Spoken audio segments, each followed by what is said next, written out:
So I'm back with another reaction. Now, I started something new because I just making the skits is cool, but that take time for me to come up with ideas. Reacting is cool, but it ain't really. It's something I do in my spare time. It ain't content I want to keep doing, right? And right now, shorts is popping. Shorts is what it is right now. Shorts is what everybody going for. So I made a TikTok an hour ago, and it's already going like it already got like 1,000 views. Hold on, one of them almost got 1,000. But like, I'm getting comments and people, you know what I'm saying? Like, all right, y'all. Today we got brands that actually be company. Y'all look at my shorts, man. Hopefully y'all enjoy, man. But we got why does black? Wait, why does everyone want to be black? Let's get into it, man. Hopefully y'all enjoy, man. Like, subscribe, comment if you're new. I love y'all. Let's get into it. Pierrot Le Poids is a French short film made by Matthew Kassovitz, a director that would go on to make one of the most profound movies of all time, La Haine. The short film is about a white guy played by Matthew himself playing basketball in an empty gym until suddenly a beautiful woman walks in playing basketball on the other side of the court. The white guy wants to impress the girl because she's hot, but he can't because he sucks at basketball. And so he does what any other man would do in that situation, and dreams of impressing her by turning black. What the fuck? Yo, what am I watching right now? What the fuck is this shit? Not all black people are like that. I can't dunk. Now, I've shown this film to several people, and they all said it's racist and impolite, but I feel like there's a real truth to what Monsieur Kassovitz is trying to say in this movie. You see, when I was a kid, I had dreams as well. It was 1996, and I just watched Michael Jordan get his 4th ring after winning the most amount of regular season games of all time. And for some reason, I felt like I could be like him. I could be like Mike. I was entering high school that fall, and even though I hadn't picked up a basketball ever up until then, I thought that I could make the team because I thought I could be like Mike. I tied up my 11s and headed to the gym, only to be met with Goliaths with fully formed muscles that were doing practice dunks. It's like they were gods on earth.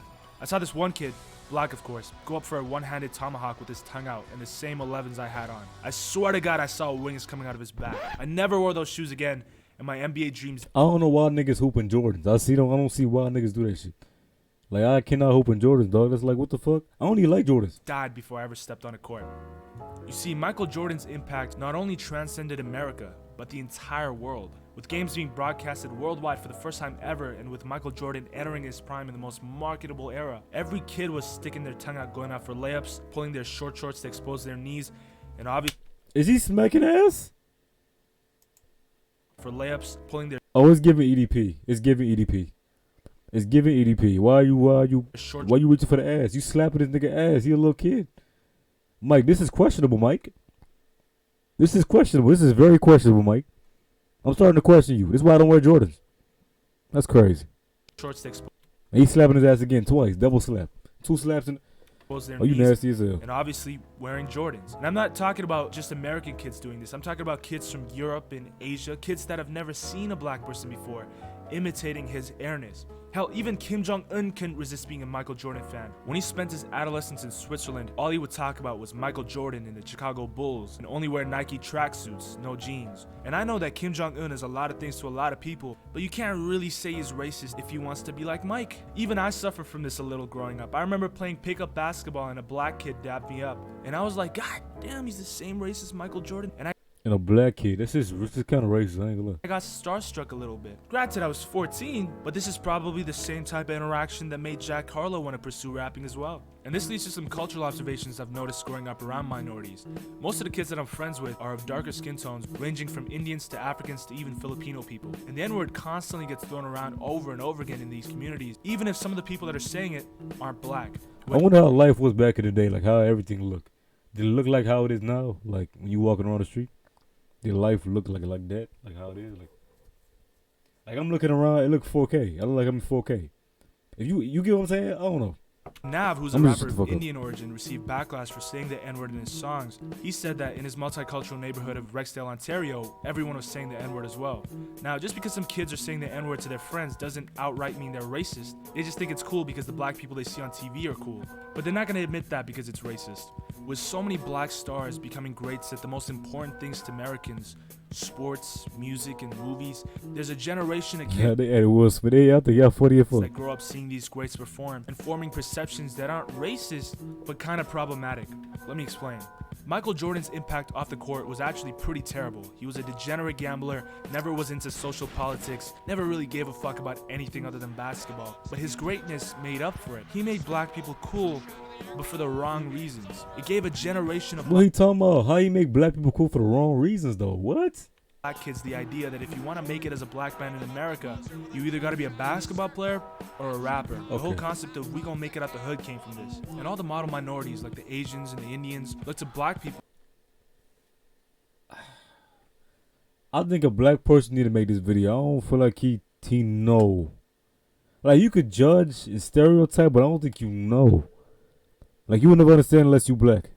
In their stardom and was starstruck But I by get what them you're saying. while they were forced to stay in school and become doctors and lawyers. But the problem is only a few black people actually make it out the hood. So even though we see black athletes and musicians and actors make huge waves internationally, a disproportionate amount stay poor and unemployable as well. And in turn, the model minorities that were forced to stick through school who dreamed of also becoming basketball players and rappers but couldn't because they had loving parents and defective genetics idolized black people, but only the ones that were successful. And it's not like they didn't care about black issues either. It's just all they saw was the cool black people and they wanted to replicate it. This is where Charles Barkley came in with one of the most profound commercials I've ever seen. I am not a role model.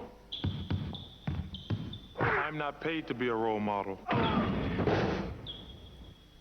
I am paid to wreak havoc on the basketball court. This commercial directly contrasts the I want to be like Mike stardom campaign that made Michael Jordan the most marketed athlete of all time. At the time, Michael Jordan was at the top of the world and they were calling him Black Jesus. But Chuck was saying, Black Jesus? That's LeBron to me now. LeBron is like freaking Superman, bro. That nigga is like different. That nigga is not human. That nigga LeBron is not human. yo, don't look up to me. I'm a basketball player. Go be a doctor. Go be a lawyer. He got a lot of backlash for this because it directly contrasts the campaign that Nike was running with Michael Jordan at the top of the world, as well as shitting on the fans that were buying the shoes, putting up the posters, and wanting to be like Mike. But hey, Chuck's right.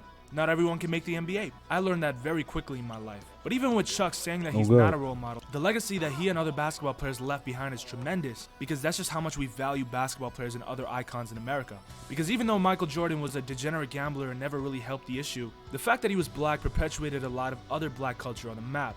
But if you still don't believe me, here's a great example. Just look at the cultural impact that Michael Jordan has, being the greatest of all time for black people. No, he's not. No, he's not.